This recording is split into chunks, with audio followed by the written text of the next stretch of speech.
alaikum everyone. Good afternoon, boys and girls. I'm Amna Ruiz. I'm very excited to have you here today. This is the first time ever I have kids as my target audience. So I try to keep it as simple and as fun as possible. I normally practice at home with my kids, so I think I can give you a bit of perspective of why we are here today. So we are the DIFC courts. Again, this is a super fancy name, Dubai International Financial Center, and we're the court of the financial center. Again, I think this is still super complicated, but in the future you'll remember this. We're very grateful for Kroll for giving us this opportunity using our venue. We are a court, so in the world there are 3 ways to deal with problems. In your day-to-day life, I'm sure your parents are the ones who help you. And sometimes it's your teacher, sometimes it's the counselor in school. However, today you will see who else solves problems outside homes and schools. So today here in the court, we have actors playing their role. They're all lawyers, I believe, and some personnel from Kroll. They will show you how in real life lawyers play a role in solving problems between people and companies. And generally speaking, there are many ways of resolving disputes. So a court is one. So a court is normally created by government, so by the country. Okay.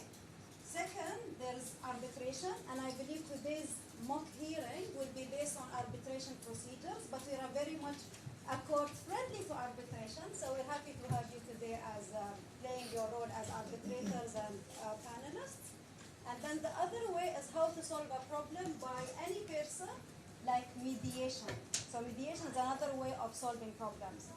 But long story short, today's session will be super fun. I love the idea of having cookie dispute. I straight away thought of Cookie Monster.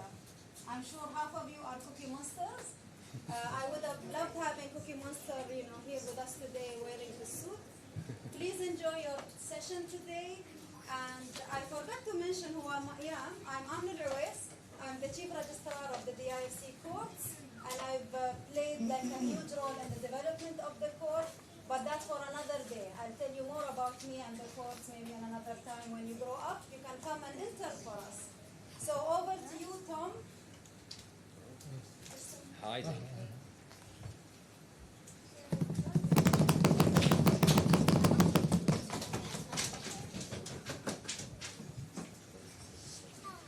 Good afternoon, everyone. Can you hear me okay? Yes. All right.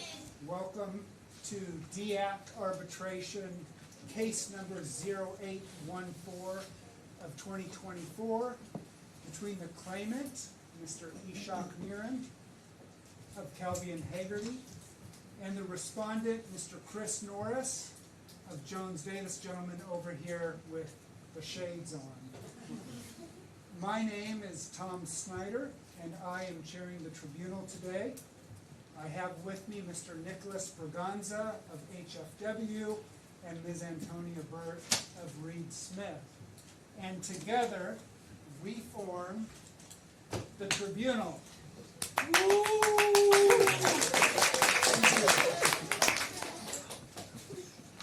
All right, joining the tribunal, we also have a panel of tribunal-appointed experts.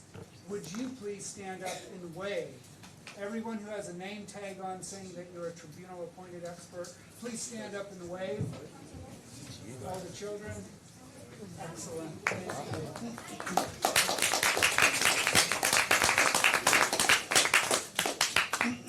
Now, just to be clear, the tribunal-appointed experts are here to help the tribunal. That's us. Your job is to listen carefully and help us deal with some of the harder points in all of this. Your expertise in milk and cookies is going to be super helpful today.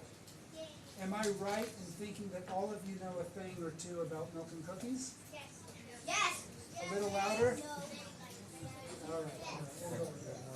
All right. Now, to my right, I have Mr. John Lewis of Stevenson Harwood, who's representing the claimant. Mr. Lewis. That's unnecessary. Please sit down.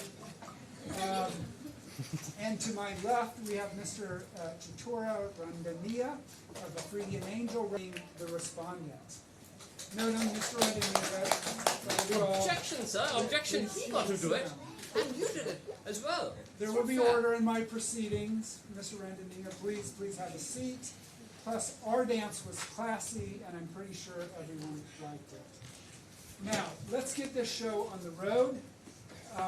We'll start with the claims.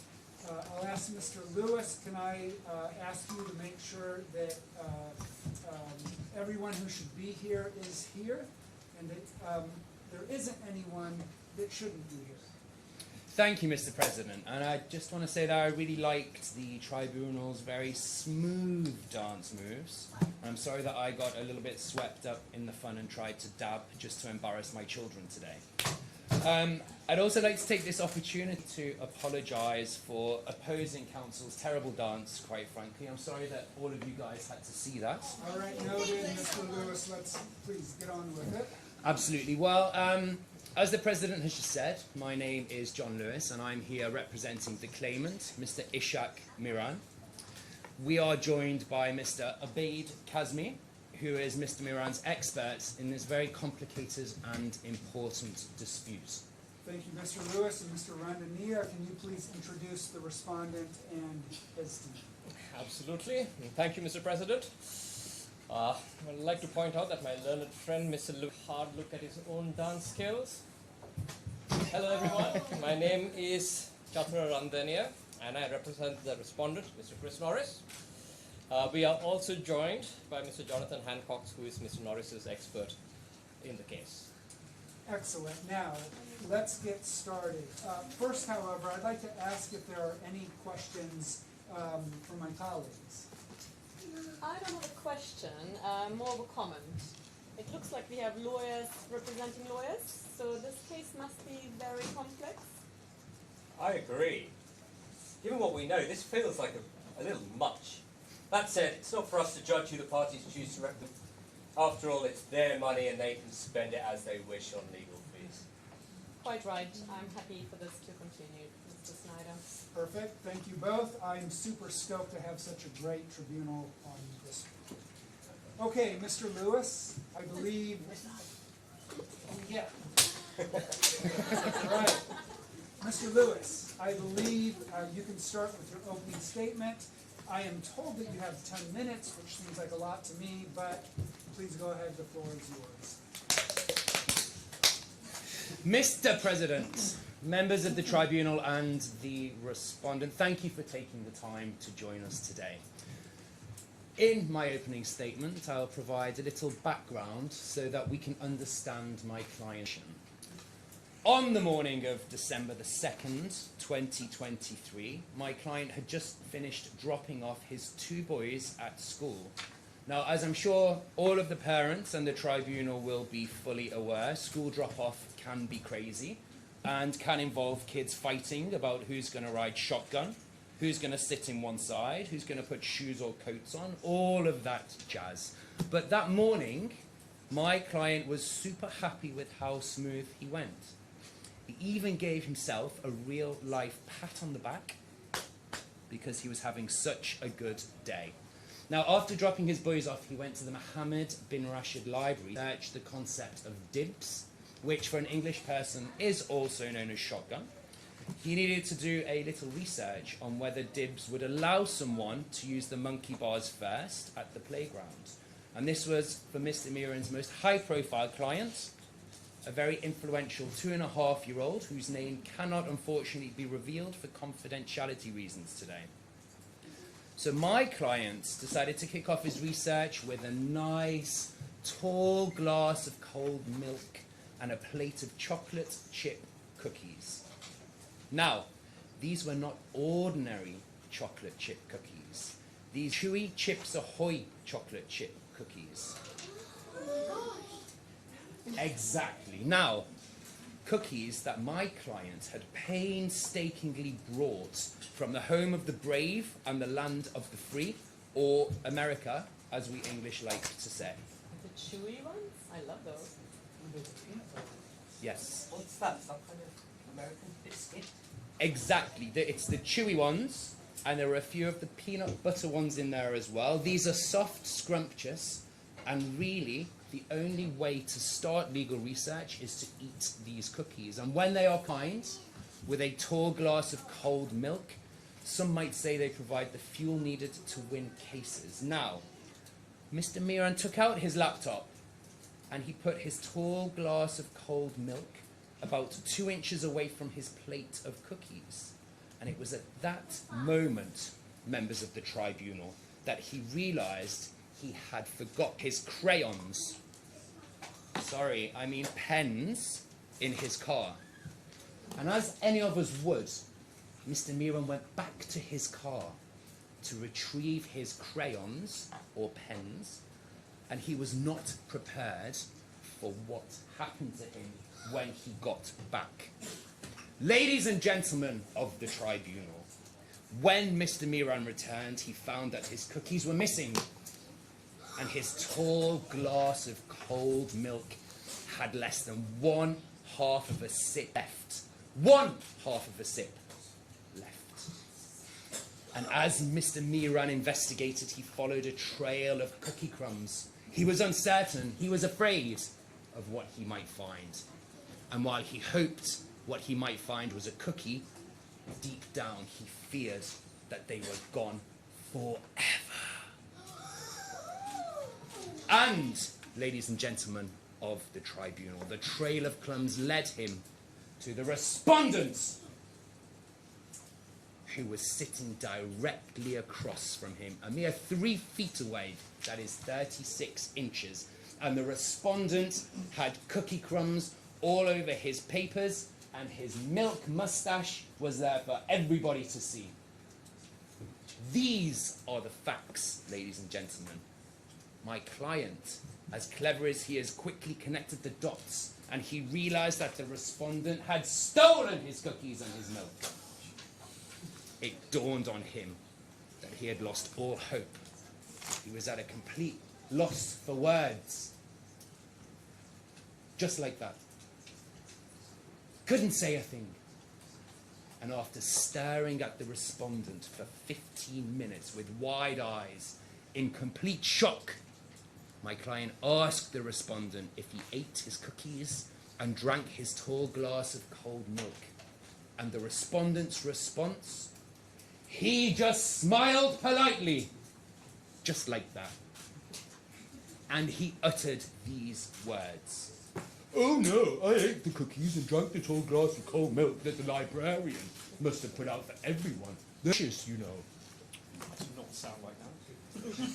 After a 3-minute tantrum, a few tears, about 8 hurt feelings, my client went back to his desk to try to finish his work, but the loss of those chewy Chips Ahoy cookies and that tall glass of cold milk consumed him, and he couldn't bring himself to focus. So for several days, my client's dreams were filled with images of milk and cookies, and whenever he would try to reach out for them, in his dreams, in his bed, in his kitchen, there were none to be found. They would disappear, poof, just like that. I think we can all agree, and you will all sympathize, members of the tribunal, that this loss is very, very hard to.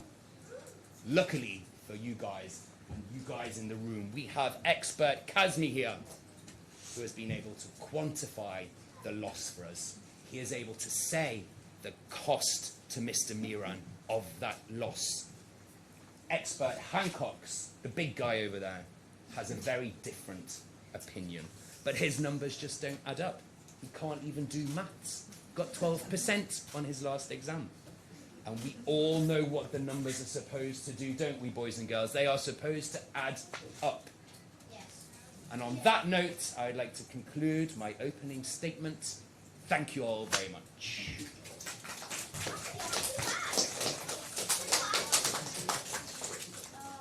Okay, thank you, Mr. Lewis. Now, just so we're clear here, the claimant is saying that the cookies were his, and it was clear that they weren't up for grabs, as it were.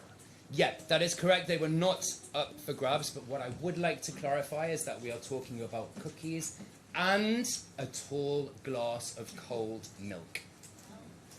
And Mr. Lewis, some very serious allegations here. But how far away were these two sitting from the cookies and the tall glass of milk? Well, according to my client, he was approximately 18 inches away from the cookies and the tall glass of cold milk. He said they were in his personal space area where he was conducting his research on the dibs issue for that confidential 2.5-year-old client. Now, I understand that the respondent was approximately 25 to 25.25 inches away from the cookies and tall glass of cold milk. And if I may, I would like to introduce Exhibit A to the screen for the tribunal's experts to look at, which helps to illustrate this. Now, what they will all be aware of is that grown-ups can never put exhibits on a screen, whether that's during a real court case or not. So what we might do is move on from that one. Oh, Exhibit A, there we go. Let's see. That is where the cookies and the milk were on the table. And as I said, 36 inches away from each other. They were miles. Well, clearly not miles, Mr. Lewis, but I don't have any further questions. Well, what I would say is that equivalent to miles in cookie terms, and I'd be pretty sure that half the kids in the room do not know what a mile is. Mr. Lewis, I have a question. Yes. So for those of us who are unfamiliar with these biscuits, can you describe them? Absolutely, Mr. Begranza. May I ask if you are familiar with the concept of chocolate chip cookies? I'm familiar with the concept of chocolate chip biscuits. Nope, not biscuits, cookies. They look like regular chocolate chip cookies, but are soft and chewy, which makes them at least 17 times yummier than a regular chocolate chip cookie. Scientific fact, for anyone asking that. They are about 2 inches wide and have a lot of chocolate chips, depending on how big your mouth is. Every bite has about 4 chocolate chips in it. And do not forget, please, my client brought these cookies in his checked baggage on an Emirates flight to Dubai, where he spent over 28 hours on a plane just to bring them here. And if you want to know more about them, Mr. Braganza, my client will happily walk the tribunal through this during his testimony. Thank you, Mr. Lewis. It might be helpful for the tribunal to see these, perhaps with a tall glass of cold milk. That will give us a better understanding of all the matters in dispute. Otherwise, I'm afraid, I don't think we'll really be able to properly understand what's so special about these particular biscuits. Well, given that they are from the United States, I believe they are called cookies, Mr. Braganza. Yeah, sure, cookies. Might I suggest you bring something during the break? Well, absolutely, but I'm a bit worried that this will distract all of the children in the room from the important issues at hand. No, I don't think it would. I'm quite offended by your suggestion. We are a well-experienced tribunal and take our role very seriously. Shame on you for suggesting otherwise. Well, I did not suggest anything of the sort, and without wishing to sound like Donald Trump, I am offended at your offence at my offence, Mr. Braganza. So nonetheless, I'll see what we can do. Your offence at my offence is offensive. Please do the needful. There is no further questions for me. That's a lot of offense. Let's all take a step back, please. Mr. Lewis, it seems to me that the issue here isn't about whether or not the respondent ate the cookies. It seems that he admits that he did. Instead, the question here is if the cookies were put out in a way that made them look like they were for everyone. Can you confirm that's your client's position? Yes, that is correct, Mr. President.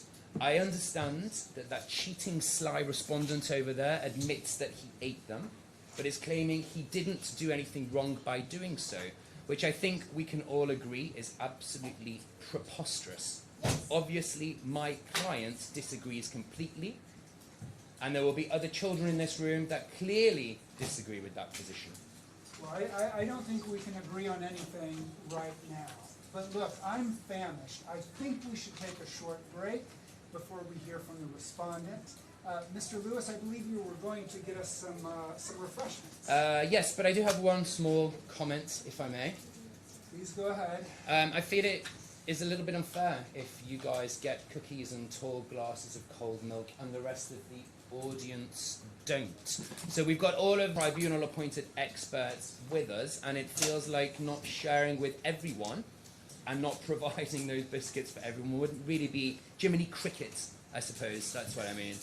I'm not sure how Jiminy fits into this, but that said, you make a valid point. We don't want to be rude. So by the powers invested in me by the DIFC arbitration law and the Convention on the Recognition and Enforcement of Foreign Arbitral Awards, I decree that there will be cookies and tall glasses of milk, cold milk, for everyone. Smashing idea. Great, but one question, who's all of this? The Break time, No. 10 minutes. See you all after the break. Cookies and milk are right outside the doors behind you. 10 minutes though, and we'll be right back here. 10 minutes only. Welcome back, everybody. I hope you enjoyed the milk and cookies. I hope we don't have too much sugar in our systems. As soon as we have the door closed, Mr. Randania, the floor is yours for your opening statement.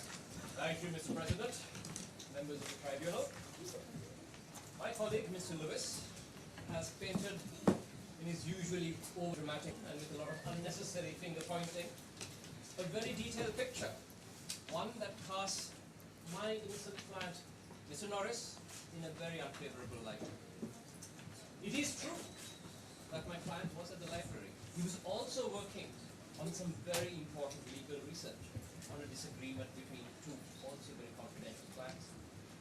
My client was researching the concepts of, one, sticks and stones may hurt my bones, but names will never hurt me. And two, I'm rubber, you're glue, whatever you say bounces off me. Mr. Very Randania, close to figuring out. is it break my, hurt my bones or break my bones?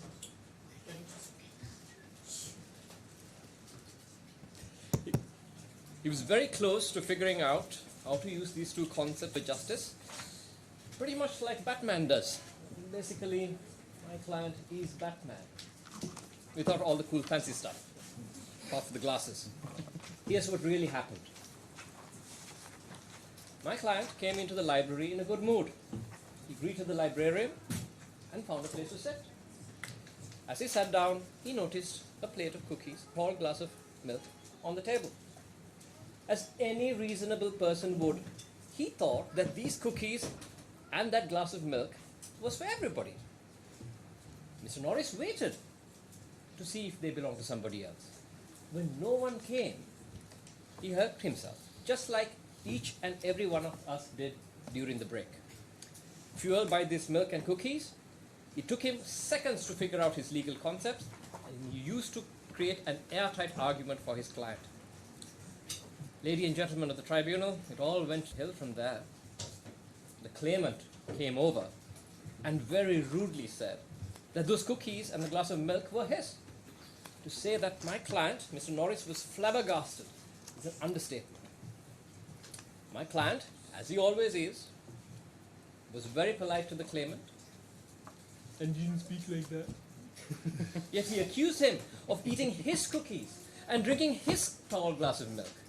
It is very clear from the claimant's own Exhibit A that the cookies appear to be in the middle of the table. No sign, nothing. While the claimant's counsel has gone through the song and dance of describing the claimant's pain and suffering, he has not answered some key questions. Did these cookies really belong to the claimant?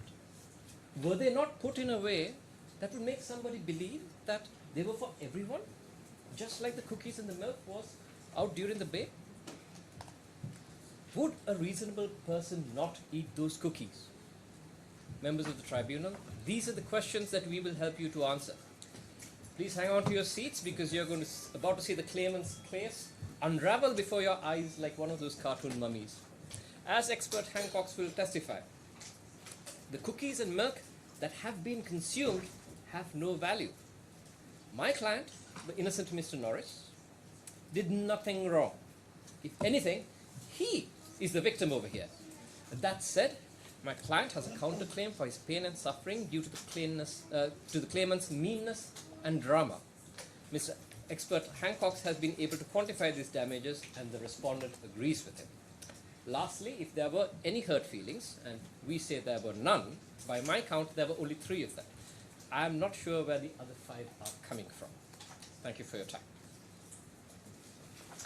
I have a question. Are you saying that cookies and milk did not belong to the claimant, counsel? What I'm saying, madam, is that the claimant has not proved that they were his. So they could have been anybody's. Even if the claimant proves that the cookies and the milk were his, it's the respondent's position that they looked like they were there for everyone. Therefore, you can't hold Mr. Norris responsible even if Mr. Meeran had been put up a sign. Mr. Anthony, I have a question. Are you suggesting that the cookies and tall glass of cold milk had a negative value before they were consumed? Oh, no, absolutely not. What we are saying is that since they would have eaten either way, you really need to think about the value or what they're worth after they've been eaten. My client's position is that the claimant really didn't lose anything of value. Well, if that's your position, I guess that's your position. Nothing further from me. I have more of a request. Mr. Randania, as you continue with your witness evidence, you'll walk us through all of the evidence, is that right? Oh, yes, of course, sir. We have exhibits and all that jazz. Great. Then can we move on to the parties' witness evidence? I've seen both parties have submitted witness statements and are willing to be cross-examined. The claimant will go first, followed by the respondent. However, this is a slightly unique case as the parties are also witnesses. In accordance with UAE law, the respondent will leave the room, but his counsel and experts will remain. This is to ensure that both parties are treated equally and that neither party has the benefit of hearing what the other has to say before they testify themselves. Understood. Thank you, Mr. President.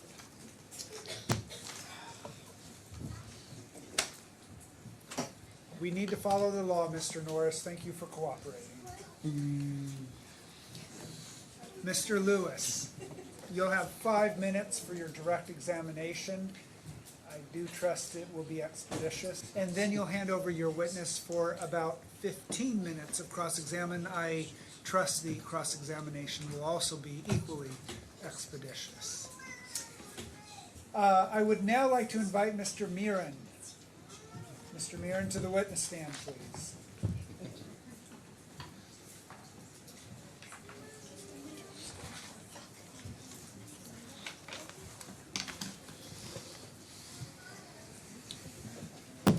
Mr. Meeran, once you get settled, would you please state your full name for the record?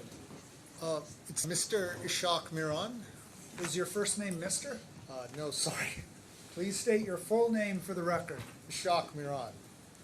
Mr. Meeran, please repeat after me. I swear by the Almighty God I swear by the Almighty God to say the truth, to say the truth, the whole truth, the whole truth, and nothing but the truth. nothing but the truth. Thank you very much. Mr. Lewis, please hand him over to your colleague when you're done. Thank you, Mr. President. So I'm just going to use my time to confirm the witness statements and confirm that the statements are true to the best of his knowledge and belief. So, Mr. Miran, on the screen, you will hopefully see a document. Do you see this? In front of you, maybe, Mr. Miran. Do we have the witness's witness statement? There we go. No, that's his amazing lawyer. There we go. Yes, I see it. There we go. Okay, is this your witness statement? It is. And if we just scroll down to the last page, please. Go ahead. So we need to go to the very last page of this. Keep going with the statement. Lots of legal fees to draft this. There we go. So, Mr. Moran, can you tell us if this is your signature on that document? It looks like you've signed that with a yellow crayon, and there's an interesting picture of what appears to be a car and a mushroom next to it. Yes, while I can confirm that is my signature, I definitely signed it with a pen. I don't know why your computer made this mistake and made it look like an orange crayon. I assure you that's totally your computer and not me. Okay, thank you. Do you have any corrections to your statement, Mr. Moran? No, I think it's there for everyone to see. Plain as cookies on a plate of plain as cookies on a plate, if you might say. Yeah, at one point they were eaten by the respondent. But just before I hand you over to my learned friend, please, as you've seen, we are being recorded today, and the court reporter is preparing a transcript of everything that has and will be said today. So please make sure you respond verbally. Don't just shake your head. Speak clearly, and try to say yes or no. Sure thing, boss man. Aye, great. Mr. Randania, Mr. Randania, I beg your pardon, will be asking you questions for about 15 minutes. Is that understood? Understood. Okay, thank you, Mr. Mann. He's all yours, counsel. Thank you, Mr. Lewis. Now, Miran, I'd like to get a better understanding of the facts. I won't ask you to repeat your entire statement, but I'll ask you a few questions. Is that going to be okay? That's okay. I have nothing to hide. To quote Martin Luther King, truth is like gold. It is to be obtained not by its growth, but by washing away what is not gold. Thank you for that, Mr. Miran. We also have nothing to hide here, and our focus here is to help the tribunal. To make sure that they have all the facts that they have to make a judgment. Me too. Yeah. Before we get started, may I ask you to say that you don't say anything unless I ask you a question. Okay? Remember, you are under oath. Let's get started, shall we? Can you walk us through how you came to own these chips, Ahoy, and the milk? Absolutely, I bought them Where? at a grocery store. Where was this grocery store? Well, I didn't buy the milk and cookies at the same place. Aha! We're getting somewhere. Let's start with a cold glass of milk. Where did you get that? From Waitrose Where was this Waitrose? in the Galleria Mall, the greatest city in the world, Abu Dhabi. I think you may be mistaken there, but it's Dubai. But great. And the chewy chips Ahoy? Those are difficult to get in the UAE, so I got them from the States. And when you say states, you mean... I mean the United States. USA! USA! USA! Yeah, yes. Thank you for that. and where in the United States did you buy these cookies? From the grocery store Giant. And for the benefit for the rest of us, that would be... That is a grocery store in my hometown of Pottstown, Pennsylvania. And did you get a receipt when you bought these cookies? I'm sure I did. Are those receipts part of the record? No, I'm pretty sure I threw them away. You see, I bought the cookies and I only have 2 hands, right? And so when I was trying to leave, I wanted to eat a few of the cookies before I got home. And because if I got home, kids find the cookies, well, that'll be the last time I see those cookies. Interesting. So let me get this right. As you sit here today, you can't prove that you bought the chewy chips Ahoy and the related milk. No, I bought them. Okay, can you prove it to us, please? They were mine. Sir, please answer the question. Well, look, I don't have a receipt, but they were mine. I would like to place it on the record that the witness can't prove that he owned the cookies or the tall glass of milk. No, they were. I'm sorry, Mr. Miran, I did not ask you a question. Please refrain from interrupting me. Okay, let's continue. These chewy chips Ahoy, what's so special about them? Man, you've clearly never had these, okay? They're very hard to find. They're soft and chewy. And and as my kids would say, they are the foundation of a well-balanced diet. So you allegedly bought them from the United States to enjoy Not here in the allegedly, I bought them. UAE. Well, excellent. I trust that you had permission to bring them to the UAE. Now let's turn to the day in question. Walk us through, if you would please, what you did when you came into the library. I know you said set up your laptop and went back to the car, but we need a little bit more detail, please. Okay, I'll try. When I got to the library, I grabbed my laptop, my cookies and milk, and walked into the library. I found a nice quiet spot, and that was well lit to sit down. If I may interject, did anyone see you? Did you say hello or salam to anybody? I did see the librarian, but she was a bit far away. You might know this, but you can't talk in the library. So I didn't say hi to her. But, I but did there know were that. a couple Thank of you. other people. I'm sure they saw me. Okay, I did know that. Thank you. Please continue. So I put my stuff down on the table, put the cookies and milk, and I went to the pantry to get a plate and a glass. I was really excited about having my chewy Chips Ahoy at the library, so I borrowed a plate and a milk to create my cold, tall glass of milk, if you might say. Borrowed. Look, don't look at me like that, okay? They let me borrow the plate and glass. All right, please continue. Okay, so I poured the milk into the tall glass. I put the entire plate of cookies on a plate. There was about 24. I may have eaten one or two. I took them all back to my table, and then I put the glass of milk and the plate of cookies next to my laptop. And where did you place them on the table? As I said, next to my laptop, left a little to the side. Can we pull up Exhibit A, please?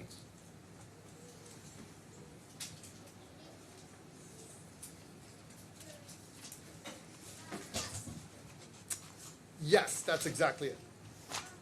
Okay, hang on there a little bit. Okay, all right. So, you've seen this exhibit before. Is this pretty much where they were? Yes, Okay. it was in my space of influence, as you might say. That's for the tribunal to decide, Mr. Meeran. Please focus on answering the questions only. I move to have the comment about the space of influence stricken from the record. Objection! That is the witness's testimony. Sustained. I agree that the definition of space of influence is a matter for the tribunal. Court reporter, please strike that statement from the record. Counsel, please go ahead. Thank you, Mr. Meeran. What happened next? Well, I ate 3 more cookies, and I had about 4 sips of cold milk just to get my research engines going, you might say. Sure. Then I pulled out my notebook, as you would, so I can take some notes, and I started looking for my pen. I realized I left my pen again, in the car, and so I went to get my pen. Mr. Meeran, I submit to you that it is irrelevant whether it was a pen or I a submit to crayon. you it's not. Fine, fine. Please continue, but may I remind you that you are under oath and you must tell the truth at all times. Well, pen, crayon, there's no difference really. Anyway, I left my stuff on the table and went back to my car to get my writing instrument. When I came back, the guy, your client, had eaten all my cookies and drank my tall glass of milk. That's to be determined, Mr. Meeran. But hang on a second. You said you went back to your car. How long did that take? It's about 5 minutes. So you returned in 5 minutes? No, it's about 10 minutes round trip. But when I got back to the library, I saw a really cool book on the history of cookies in America and decided to flip through it. So how long would you say you were away from your space of influence, to use your own term? I thought you said we weren't allowed to use that. Please answer the question, Mr. Meeran. Mr. President, this witness is being difficult and refusing to answer questions. Do I have permission to treat him as a hostile witness? Permission denied. Mr. Meeran, though, please focus on answering the questions that are put to you. Okay, all right. No buts, please, counsel, please continue. Thank you, Mr. President. Let me rephrase. Mr. Meeran, how many minutes do you estimate that you were away from the cookie? I'd say about 45 to 57 minutes. It was a pretty good book. I'd like to submit for the record that Mr. Meeran said that he was away from the cookies and the glass of milk for an hour. Actually, it was less than an hour. Understood, and we make note of Mr. Meeran's clarification. That's all the questions I had, sir. Mr. Meeran, I have a question or two for you. Are there any witnesses that can testify to the fact that you legally purchased the Chewy Chips Ahoy cookies? Yes, Mr. President. I believe my wife and sons can testify to the fact. I'm sure there were security cameras as well at the stores where I bought the cookies and milk. Well, we might need to look into this. Should we need the testimony of your beautiful wife and family, I expect that that can be arranged. Well, Mr. President, I don't know if I want to subject them to questioning by that meanie.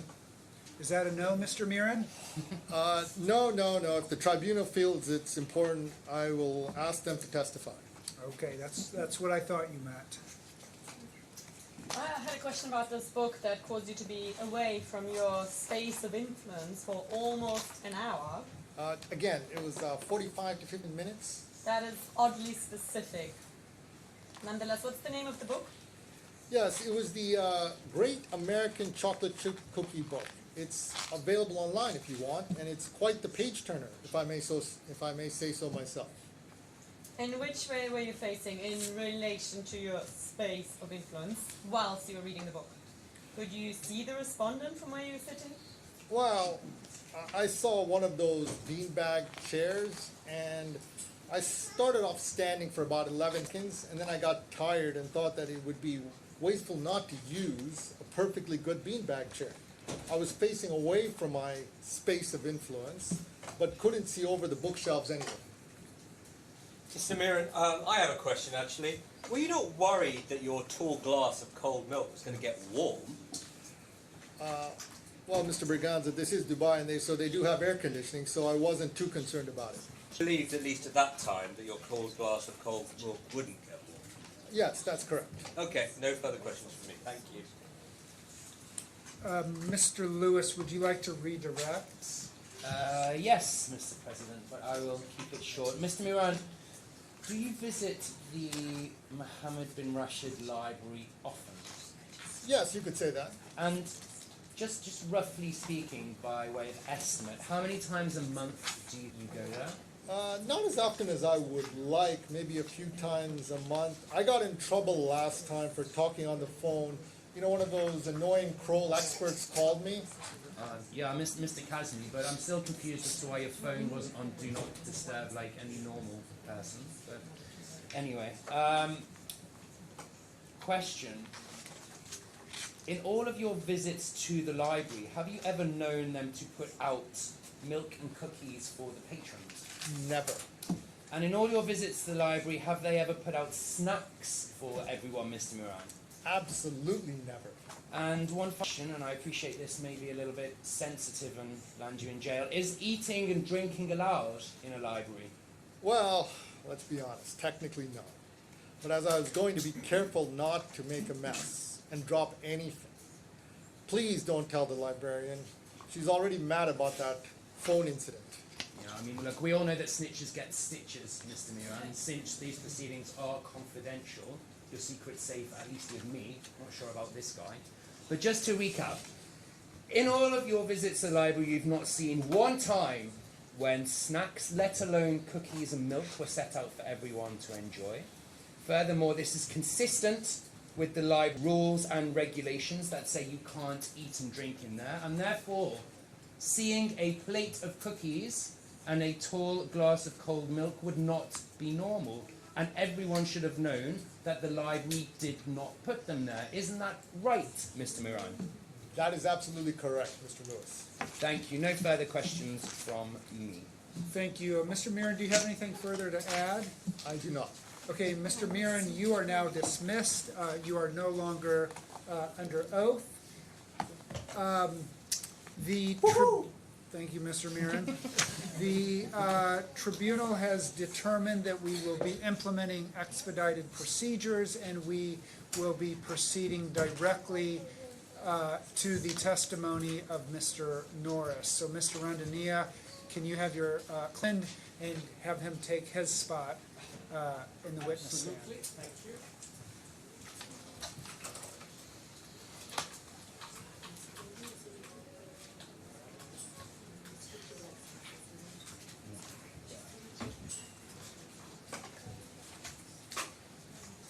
So for the tribunal-appointed experts in the room, we will be hearing testimony of Mr. Norris. Ahead, we'll be taking a short break after his testimony, and then we'll hear from the expert witnesses. Okay. Mr. Norris, please state your full name for the record? Chuck Norris? Sorry, Chris Norris. Any relation to Chuck Norris? My dad. Really? Cool. Mr. Norris, please repeat after me. I swear by the Almighty God I swear by the Almighty God to say the truth, to say the truth, the whole truth, the whole truth, and nothing but the truth. and nothing but the truth. Mr. Randania, he's your witness. You have a couple of minutes, very brief minutes for direct examination, and then you can tender them to your colleague for cross-examination. Thank you. Can we bring up? Excellent. Mr. Norris, can you see the document that I've just pulled up? I can. Can we go down to the bottom of it, please? Can you confirm that this is your witness statement? I can confirm it is, but I would like to add at this point that I remain outraged at opposing counsel's mockery of my voice. As are we all, Mr. Norris. So can you, you confirm that this is your signature? So perfect. If you will just stay there where you are, Mr. Lewis will now cross-examine you on your witness statement without any mockery, I think. So, Mr. Norris, thank you for joining us today. How are you? I'm very well.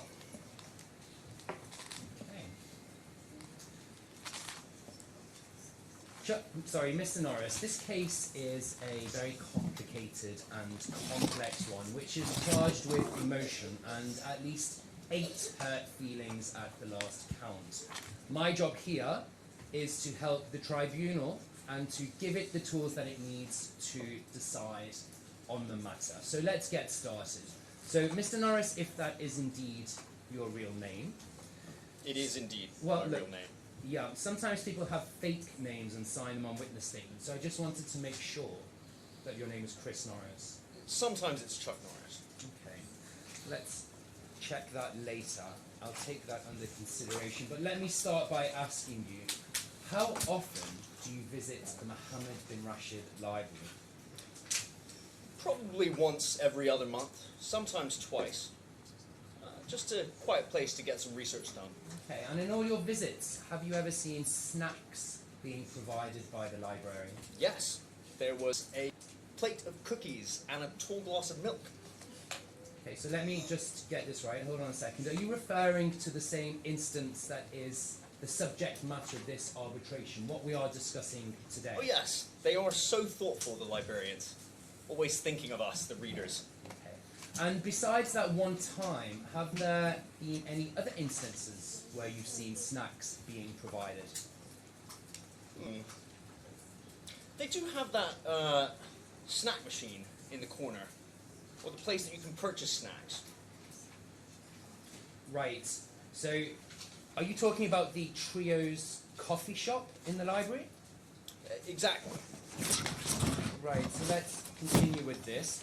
Are people allowed to take food exchanged for money from the coffee shop into the main section of the library, Mr. Norris? I may have seen a sign saying you can't. Yes or no question. It was a yes or no question. Why are you so angry? I'm just doing my job, Governor. Let me ask the questions here. Thank you very much. On the day in question, did you eat the chewy chips Ahoy's and drink the tall glass of cold milk that has been referred to in these proceedings? I did, and they were absolutely delicious. Did you all hear that? Yes. Right. Mr. Norris, please. Guilty. Please. Mr. Norris, We're on his side. do you recall if the library's rules allow you to He's eat not food guilty. while you are inside the library? Technically speaking, I don't think it's allowed. And when you technically speaking, and I think we all know this in the room, right? Do you mean that it is or it is not allowed? It is not allowed, technically speaking. Okay, and when you see the food in the library or you saw the cookies and the tall glass of cold milk in the library, you knew that you shouldn't eat in the library, didn't you, Mr. Norris? Technically speaking. And did you bring the cookies and the tall glass of cold milk with you, technically or actually? No, I'm pretty sure those were provided for everyone. Okay, can you just limit your responses to the questions that are asked, please? You have more words than are in a dictionary at So the I moment. thought it would be helpful to clarify. Right, one final question. When you saw the cookies and the tall glass of cold milk, in your opinion, at that time, did you feel that they had value? Were they something? Absolutely. They were delicious. You do not want to eat them. No further questions. I think we found the cookie monster in the room. Mr. Norris, I have a question. It's a very straightforward question. Did you ask anyone if those cookies and tall glass of cold milk belonged to anyone else? I did. There was a lady sitting near me. I asked her. And what was her response? Well, she didn't really speak English, and she was just babbling. She didn't speak English and was babbling. Mr. Norris, how old do you think this individual was? Between 1 and 11. 1 to 11 years old? Can you narrow that down a bit? No. Between 1 and 11 months.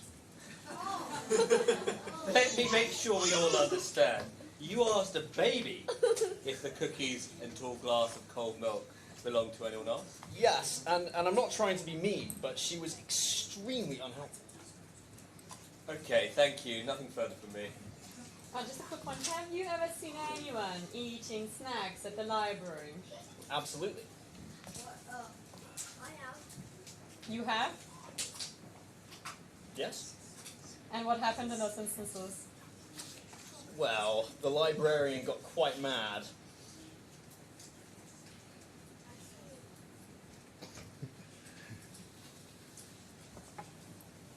Well, suffice it to say you're not supposed to eat in the library, isn't that right? Technically speaking. That's it from my side. Thank you, Mr. Norris. No, nothing further from me either. Mr. Randania, would you like to? Yes, sir, if I may. Mr. Norris, would you agree that there's a first time for everything? Absolutely. And it would stand to reason that that may be a first time that the library would allow or even provide snacks to its patrons? I would say it stands very tall to reason. Yes. And in your experience, is it uncommon for a host to offer somebody snacks? Not at all. It's good manners. Kroll gives me snacks whenever I visit them. Really? They never offered me any. Nonetheless, you could argue that offering snacks to guests is a really polite thing to do. Would you agree? Absolutely. I'd say that snacks and good hospitality go hand in hand. Like cookies and milk. Thank you. Nothing further from me. Okay, thank you. Mr. Norris, you are released and no longer under oath. I would like to ask one question to the tribunal-appointed experts in the room. In fact, to all the people in the room. By a show of hands, how many of you have heard or know who Chuck Norris is? If you do, raise your hand. How many do not know who Chuck Norris is? That's what I thought. Okay, thank you very much. Ladies and gentlemen, boys and girls, we are going to take a short 8 to 10 minute break, and we'll promptly and quietly return to the room within the next 10 minutes and hear from the expert witnesses. Have some cookies, but not too many. Thank you. Ladies and gentlemen, ladies and gentlemen, boys and girls, have your attention, please. We are going to carry on. Your seats. We are now going to continue with the cross-examination of the expert witnesses. Mr. Lewis, if your witness is ready, please have him take the stand. Yes, he's ready. He's as ready as a lifeguard at a pool party. All right. Mr. Cosme, as soon as you are seated. Before we start, I do have one question. Yes. It appears that the experts on both sides are from Kroll. Is there a conflict of interest? Are the parties satisfied that both experts are independent? Yes, we are satisfied. Both parties are satisfied, sir. Thank you. Yes, we are. So shall we move forward to swearing the witness in, please, tribunal? All right. Mr. Cosme, would you please state your full name for the record? Obeyed Cosme. All right. Mr. Cosme, you understand that you'll not be allowed to speak to anyone until you are released? Yeah, I understand, but I can WhatsApp people, right? That's No, okay? no. You must not speak or send messages to anyone. That's We crazy. agree that each expert will provide a short overview of their opinion, and that will stand as their evidence in chief. And then the Respondents' Council will cross-examine Mr. Cosme, which I think,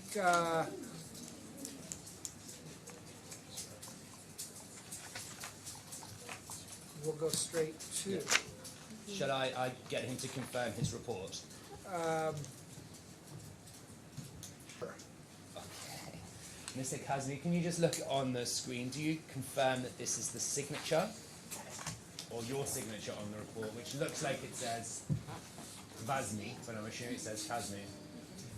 This one here, Yes. the one on the screen. Yes, that's right. Yeah, I think that's mine. Yeah, sure. Okay. And if you can just scroll up, please, towards the top of this. Let me just see the screen down a little bit. Or up to the top, is it? Let's see, keep going. Let's see, slowly up, up again. This is a very professional expert report. Keep going. Thank you. No, up more, please. Up, up, up. Up.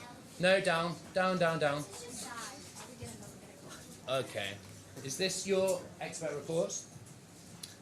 Yeah, that's right. It's my report. Is there any error in that expert report? Necessarily an error, but there's one really small, tiny, itsy bitsy correction I'd like to make. Okay, would you like to take the court report? Sure, I please? would. Court reporter, man. Can we scroll down? Keep going. Keep going.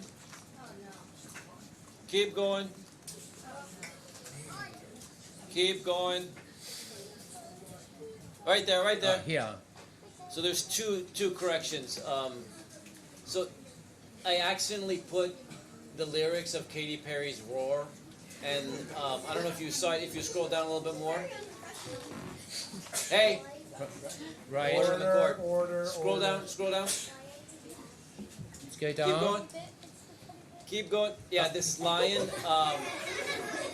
shouldn't be there. Small correction. I'd just like to make that.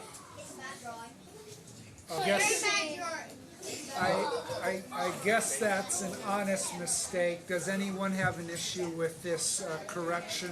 Mr. President, I have a small issue with it. I think if we are going to remove it, then we should force Mr. Kazmi to sing Katy Perry's "Roar."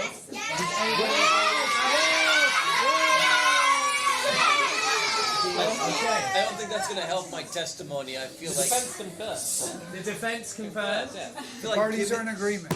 Parties are in agreement. given the time constraints that we have, perhaps. Oh, guys, do you want to go home or do you want to hear him sing Katy Perry's "Roar"? Let's do it. I scroll up to the top.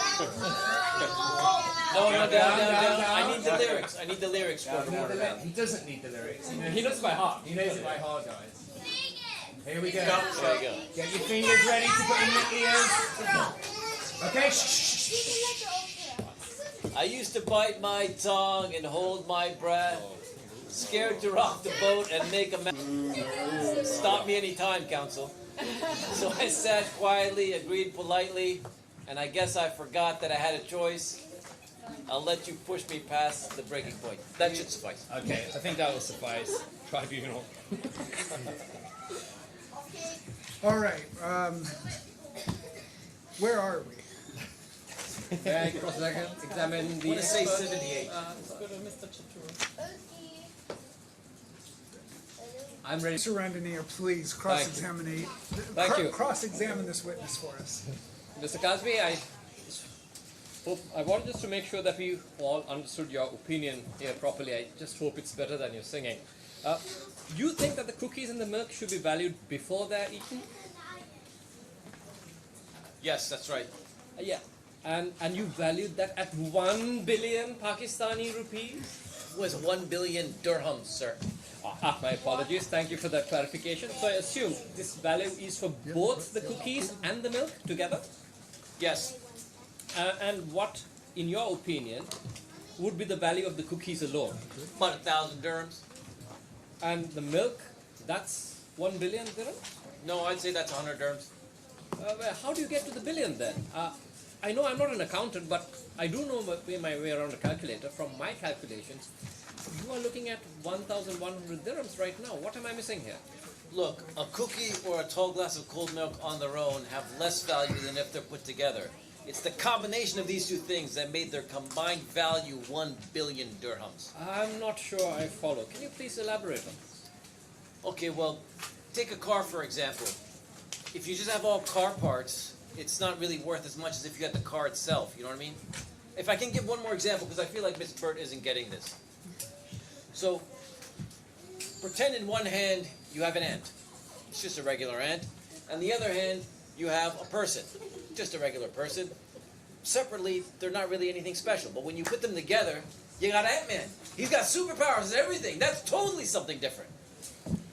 Okay, I think we get it. Moving on. In your expert opinion, would you agree cookies and milk look like they were there for everybody? Look, I don't know. That's a factual issue that we were going to skip over. Okay, fine. Mr. Kazmi, coming back to the point you made earlier, wouldn't the value of the cookies and milk as they stand right now be the real value? After all, they would have been eaten either way. Look, I've considered this very carefully. And I've thought about when the bad thing happened. Here, look, when the cookies and milk were taken away from the claimant, that's when the bad thing happened. Therefore, the value of what he lost should be at the value of that point in time. So, Mr. Today, have you ever had chewy chips, ahoy cookies? Yes. And a tall glass of milk? Yes. And have you, again, before today, had them together? Yes. You're positive about that? I am. And have you had them separately? I have. Were they really better together? In my expert opinion, yes. But can you please elaborate? Look, a cookie by itself leaves certain crumbs and stuff in your mouth. A tall glass of cold milk washes all that down. You can dunk a cookie in a tall glass of cold milk, but you can't dunk it when you have a tall glass of cold milk. And without a cookie, one cannot dunk it into a tall glass of cold milk. You know what I mean? Right. Thank you, Mr. Kazmi. One last question. Why did the Oreo go to the dentist? Because she lost her filling. No further questions. Okay, Mr. Kazmi, I have a question. How many times have you had cookies and a tall, cold glass of milk together? Quite a few, it's hard to count. Would you say it would be more than 1 billion times? I don't think it's that many, that's kind of crazy. And how about 100 times? Yeah, I think so. In all the years I've been alive, I think 100 times sounds about right. So, it wouldn't be unreasonable for someone with that kind of, let's say, very impressive experience to be considered an expert in the field of milk and cookies, would it? Yeah, but look, I'm an expert in milk and cookies, and a tall glass of cold milk. There's a difference. There is, indeed there is. Look, no further questions from me. Okay, great. I think we have a few questions. Hopefully we'll not keep you much longer, Mr. Kazmi. No problem, Tom. Mr. Kazmi, please refer to me as Mr. President or Mr. Snyder. We are in an arbitral proceeding, not on the playground in El Bashar Park. Sorry, Mr. President, but I'll see you at that merry-go-round in El Bashar Park tomorrow, right? Thank you, and yes, you will. Now, would you be able to value the cookies and milk in their current condition? I could, but I have to be clear, I don't think that's the right time to value them. Yes, we appreciate that, but are you able to come up with that value now? I can, I just need a little bit of time and a pen. It's a crayon. Okay, it's a pen.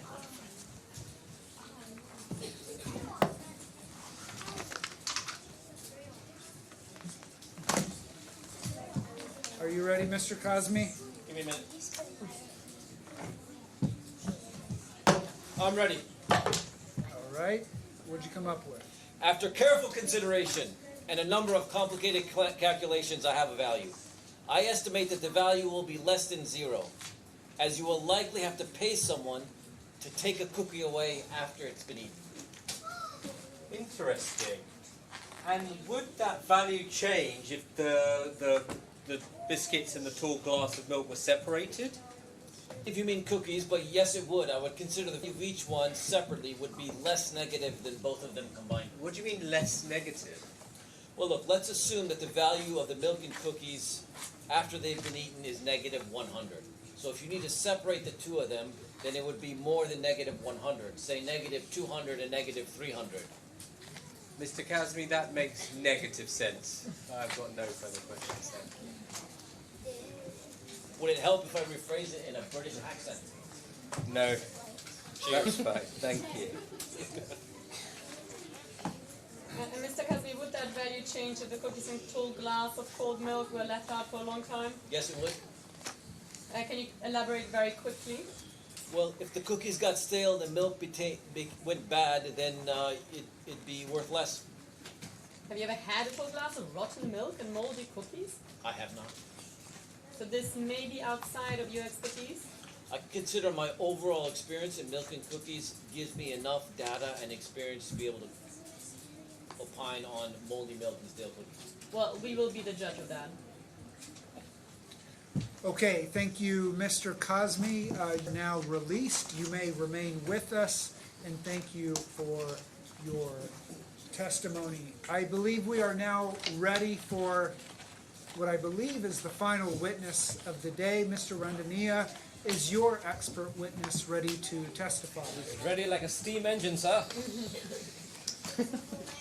All right, Mr. Steam Engine, please take the stand, and as soon as you are situated, would you please state your full name for the record? Yes, it's Jonathan Hancock. Okay.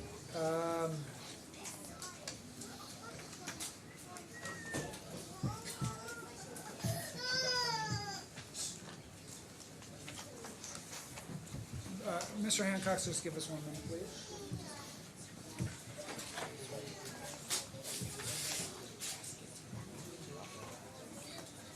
All right, Mr. Hancock, I think we forgot to do this with the last witness, but would you please repeat after me? I swear by the Almighty God. Mr. Hancock, please repeat after me. I swear by the mighty God. No. Don't say please repeat after me. Just say what I say. No. Don't say please repeat after me. Just say what I say. Mr. Hancock. Mr. Hancock. Mr. Randania, would you please help with the Mr. witness? Randania, please. Would you... All right, let's try this again. I swear by the Almighty God. I swear by the Almighty God. To say the To truth. say the truth. To say the whole truth. The whole truth. And nothing but the truth. And nothing but the truth.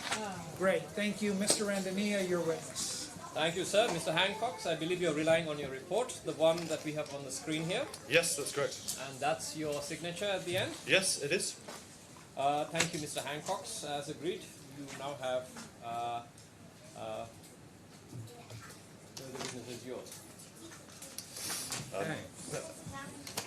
Thank you. After reviewing all the facts of this case and the expert report prepared by Mr. Kazmi, if that's even his real name, the key difference between both experts relates to the point in time to value the cookies and the tall glass of cold milk. Hang on, Mr. Hancock. Are you suggesting that Mr. Kazmi is not who he claims to be? Well, I'll leave that to you, Miss, but I will say there's credible evidence to suggest that Mr. Obaid Kazmi is also sometimes known as Mr. TikTok, and I can provide some evidence to you later if you'd like. I would like to see that later on. Thank you. Do continue. Yes, where was I? Now, because the cookies and tall glass of cold milk would have been eaten or drunk in any event, I consider the point in time right after consumption to be the best point in time to value them. I've got two scenarios. Now, the first one is where Mr. Norris ate the cookies and drank the tall glass of cold milk, which has really happened. The second is what should have happened according to Mr. Mira. Now, in both these scenarios, the cookies would have been eaten and drunk. The only difference would be the cookies and milk were in Mr. Norris's tummy, whereas Mr. Miran wanted them to be in his tummy. Now, it appears that Mr. Kazmi, or shall I say Mr. TikTok over there, agrees that the value of these cookies and tall glass of cold milk would be less than nil, or zero, as the Americans might say. I have also quantified the damages to Mr. Norris related to the claimant's meanness and drama. To do this, I consider how Mr. Miran's behaviour changed Mr. Norris's cookies and tall glass of cold milk experience, alongside Mr. Kazmi's own assessment. Now, I'll walk you just through this very quickly. Miran basically ruined Mr. Norris's cookie and milk experience. He just took the fun out of the whole thing. Mr. Kazmi's own assessment is that these cookies are worth 1 billion dirhams. So that means Mr. Norris lost a 1 billion dirham experience. However, in addition to all this, Mr. Miran made Mr. Norris feel bad. So I then consider what would make Mr. Norris feel better. After hours of research, complex calculations and watching a couple of episodes of The Office on Netflix, I consider that, at a minimum, one more cookie would have brought a smile to Mr. Norris's face. And I'd just like to point out that the British version of The Office is really the best one out there. I also consider that the extra cookie did not have to be Chewy Chips Ahoy, and that regular chocolate chip cookie would have been enough. I fired up the internet and made myself a sandwich before doing a little research. As it happens, 1 dirham would have been enough to buy another cookie. Therefore, I assess Mr. Norris's damages at 1,000,000,001 dirhams. Wow. Wow, indeed. Well, thank you, Mr. Hancock. I hand over you to my learned friend for cross-examination. Thank you. So, Mr. Hancox, is it your evidence here today that the value of the cookies and tall glass of cold milk should be taken after they were eaten? Yes, that's right. Now, presumably you don't mean the day after during a bathroom break. So how do you deal with that? Let me see, how can I explain this? You're looking at the difference in the mouth or the person that eats the cookies and drinks the milk, is that correct? Yes, in my expert opinion, the right time to measure the loss is when they entered the mouth. So is that when the cookies and milk enter one's mouth or when they go to everybody's tummies? It would be when they enter one's mouth. Okay, so it's good to know we're not talking about when they leave somebody's body. Absolutely. But the cookies and the tall glass of cold milk were not all eaten and drank at once, isn't that correct? Yes, but they were consumed within a short enough time period and look at them as a single incident. Okay, so let's move on. Mr. Hancock, would you consider the Chewy Chips Ahoy as a cookie or a biscuit? I consider that the term used does not have an impact on my calculations. Okay, but just so we can all understand, is it a biscuit or a cookie? Look, whilst preparing my report and analysing the available information, I scrutinised the packaging of these Chewy Chips Ahoys. I note that the box calls them cookies. It doesn't make a difference either way. I personally consider them to be biscuits. But Okay. Thank you very much. One more question, Mr. Fox. What did the smart cookie say? Hi, I'm Macadamia Nut. Okay, no further questions from me. Mr. Randania, would you like to redirect? Yes, thank you. Mr. Hancock, do you consider yourself an expert in the field of cookies and tall glasses of cold milk? Yes, I do. As some people might be able to see, I've had years of eating a wide variety of cookies. Not just chocolate chip.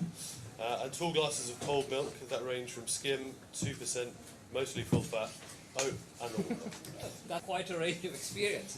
So, is it right to say you're not only an expert on chocolate chip cookies and milk, but you're a wider expert across in the cookies and milk industry?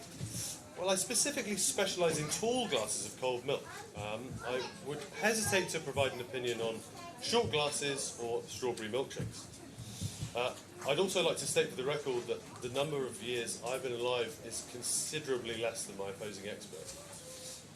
And I defer to the tribunal, but one might say that puts me in a position where I'm much closer to the cookies and milk experience.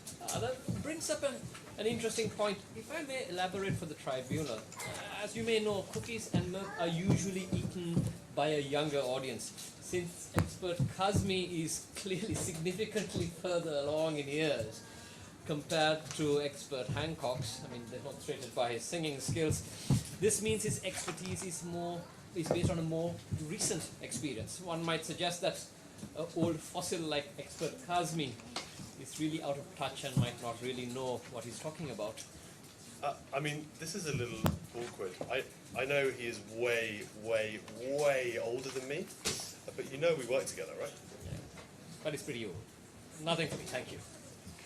Okay, Mr. Hancox, thank you for your testimony. You are released. The tribunal would now, that brings us to the end of the witness testimony. The tribunal would now like to confer with the tribunal-appointed experts to get their thoughts on the testimony here today. I would ask that the parties, their counsel, and their experts to please leave the room so that we can talk openly with our tribunal-appointed experts about who should win and not win this case. Tell them that I watched. Who's the nicest person? Biggest flower of the city? All right, Mr. Lewis, let's move it along. Get out. All right. Okay, children, tribunal-appointed experts. We're coming to the end. Ladies and gentlemen, we are coming to the end, but we do have some important issues to decide. First off, do we think the cookies and milk belonged to Mr. Miran? No. No. Okay. Raise your hand. Who would like to explain why? Yellow hat, Mr. No. He Why? can't prove he had a receipt or anything like it. Okay. Does anybody have a different point of view? Well, I think he's right, Mr. Shinehead, because Hey. Order. He has the pictures. He went up to the stand. They all have reasonable points, but the other guys, he asked for 12. I don't think he even knew what was going on. Is your last name Lewis? I thought so. All right. The young lady here. Is your last name Lewis? Boy, no. Okay, go ahead. It's a boy. I'm sorry, this young man. Don't worry, 5th time today. So I personally think that they do belong to him or do not. I am still deciding. However, But we have to make a decision. when Mr. Norris asked the 11-year-old, 11-month-old, to 11-month-old, I personally think that he might have asked him on purpose and is not actually wanting an answer from the 11-month-old. Therefore, because he asked the 11-month-old, he didn't get a correct answer. Therefore, he could. I'm speaking too fast. He couldn't prove it in here, and because of that, now he has fumbled many people here, making them think that he isn't the brightest. However, he has done that to make everyone think that he is not. He's playing a game. Okay. Good insights. I see. Yep. So I think the cookies don't belong to Mr. Weir, as firstly he showed aggression towards the other guys, and he had limited proof to say that it was his cookies, as he mentioned when he came to the library, laptop cookie world, and he mentioned that basically you're not allowed to have cookies, but by the end he said you were allowed, so he's changing his answers to that. Okay. Inconsistent testimony. Good notes there. We have a young person in the middle. Yep.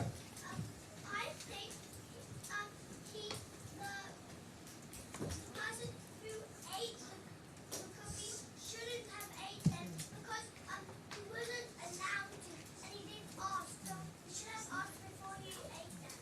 Okay. All right. Good answer. This young person. Go. Hey. I think it's wrong because he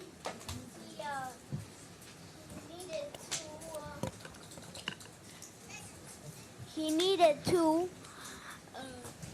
He needed to. What did he need to do? What did he say? Wait. He need. He needed to ask and he needed to ask the owner before he was eating it because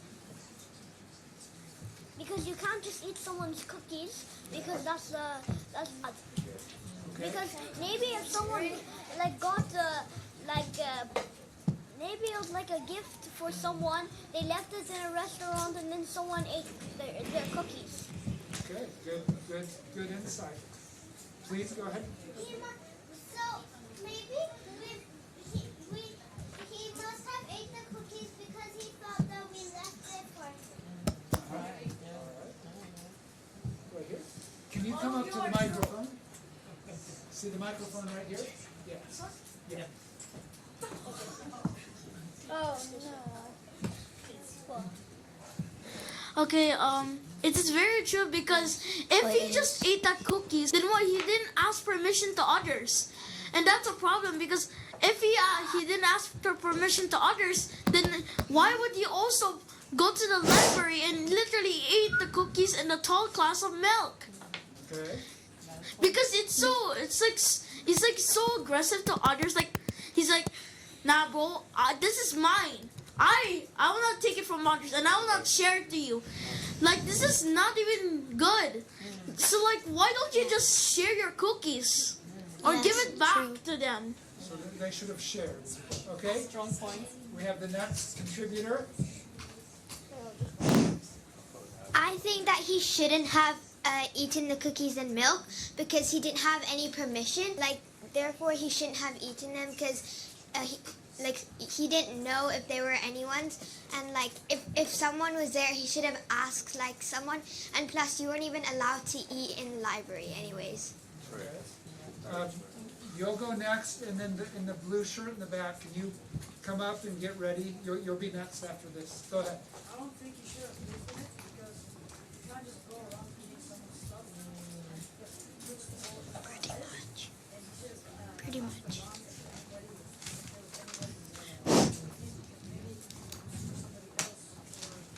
What if the librarian put them out for anybody? I feel like you could have asked him. For that librarian. Go ahead. I find the defendant guilty because he took a batch of cookies or biscuits, depending on what you prefer to say. And it's a library, so it's not allowed to eat in the library, unless, of course, there's a cafe. And also, there was a glass. There wasn't multiple glasses. There was no sign. All this meaning that, well, I find him guilty. Find him guilty. Okay. All right. We have one more contributor, and then I see a couple people that have spoken but have further comments.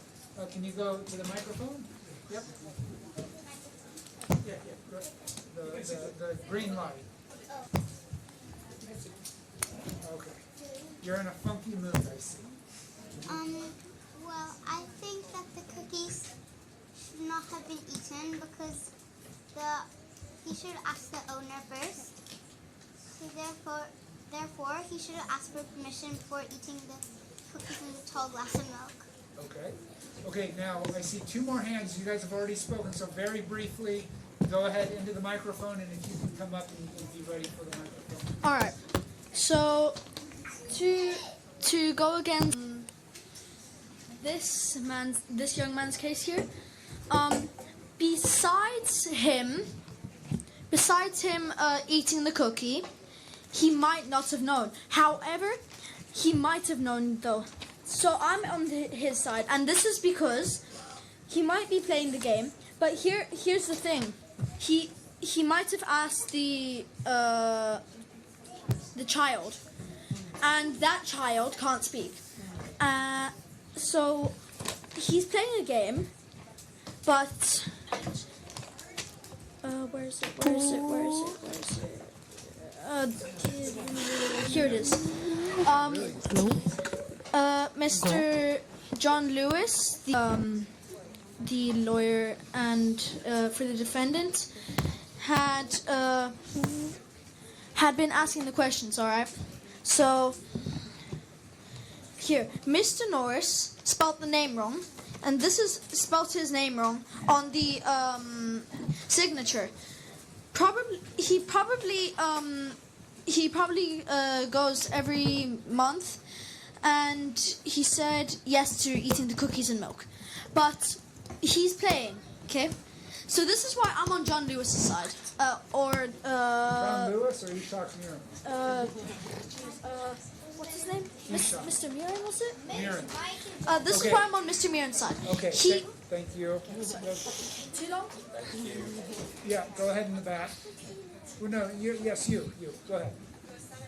Sure. Okay, so I believe that Mr. Mirren should be held highly accountable and his biggest part as firstly, he accused the other clients that Mr. Norris dated, and at the start he estimated 45 minutes to get a box, not less than an hour. A client should know the amount of time, as this is a serious case, it could lead to huge consequences, and he insulted many people, more than like 3 people, and another thing was, at the start he said stay on the head. He should be careful of what he's saying, as it's a serious issue. He should know, and he's arguing with the lawyer, and he should basically respect the legal counsel and things like that.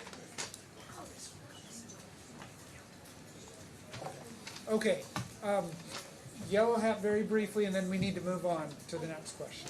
So, I think the climate is guilty because he should know, like what she said, the time of how much he's been reading that book, and he should have thought about bringing the cookies and milk to where he was reading to make sure no one stole them. So I think the climate is guilty. Okay, should we take a vote? Take a vote. Okay. So, those of you who think that the cookies and milk really did belong to Mr. Mirren, raise your hand. Okay. We're not going to count, but that looks like a lot. How many of you think the cookies and milk did not belong to Mr. Mirren? Interesting. Maybe we should. It is a tie. How many of you don't know? How many of you voted twice?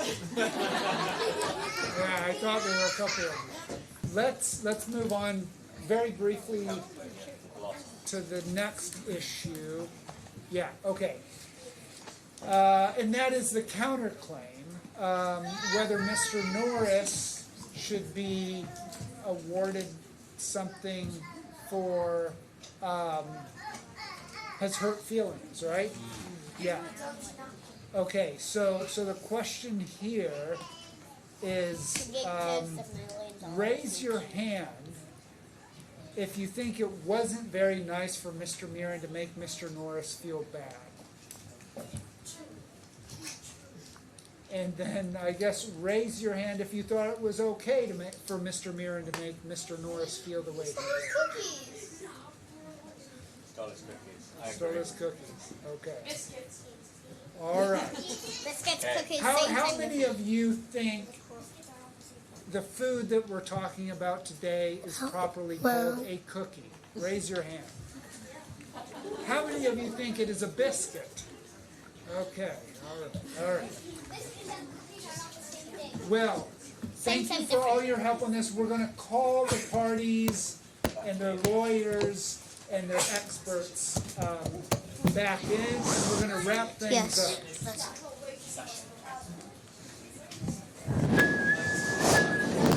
Mr. Lewis. Royalty of stuff. Mr. Mirren is guilty.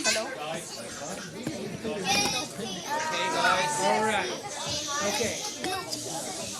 So welcome back, everyone. We're almost done. Claimant, respondent, we have now conferred with our tribunal-appointed experts, and we are ready to issue our award. Right, the awards. Let's see. Who is guilty and who is not? Everyone, shh. All right. Right. This arbitral tribunal, consisting of Ms. Burt, Mr. Braganza, and myself, find as follows. Mr. Mirren was deprived the enjoyment associated with a plate of Chewy Chips Ahoy chocolate chip cookies and a tall glass of cold milk. We therefore award him damages of 1 billion dirhams. Yes! And there's more. What? There's more. You're getting more. There's more. Mr. Norris enjoyed the Chewy Chips Ahoy chocolate chip cookies without malice and was unjustly subject to meanness and drama, lots of drama, by Mr. Mirren. We hereby award Mr. Norris his counterclaim for 1,000,000,001 dirhams. Therefore, Mr. Mirren will now pay Norris 1 dirham. Never. Ladies and gentlemen, boys and girls, that concludes this hearing. Thank you all very much for attending. I hope you found it interesting. I hope you found it entertaining. I think there are still more cookies and pizza outside. Maybe not. Maybe it's been eaten by Mr. Norris. Thank you.